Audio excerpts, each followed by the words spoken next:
Şimdi ise kamuda kılık kıyafet özgürlüğü için 82 model darbe ürünü yasakçı yönetmeliğin ortadan kaldırılması adına özgürlük için 10 milyon imza kampanyasını başlattık. Ülkemizde başbakanı, cumhurbaşkanını seçen kadınlar maalesef çalışma kılık kıyafet özgürlüğü için 82 model darbe ürünü yasakçı yönetmeliğin ortadan kaldırılması adına özgürlük için 10 milyon imza kampanyası. Haksızlığa uğrayanların yanında olduk.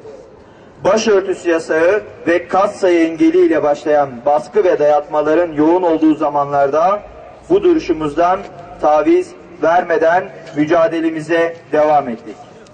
Temel hak ve özgürlüklerin tam anlamıyla sağlanması, din ve vicdan hürriyetinin en geniş şekilde yaşanabilmesi için birçok eylem ve etkinlik gerçekleştirdik.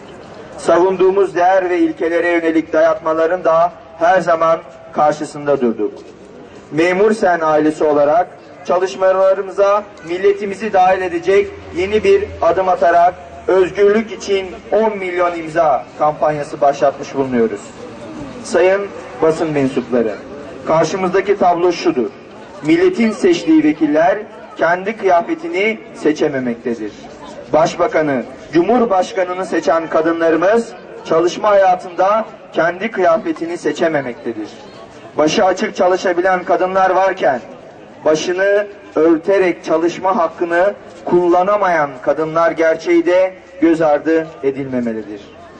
Milyonların oyuyla milletvekili seçilen Merve Kağıtçı'ya darbe dönemi ürünü bir iş tüzükle haddi maalesef bildirilmiştir.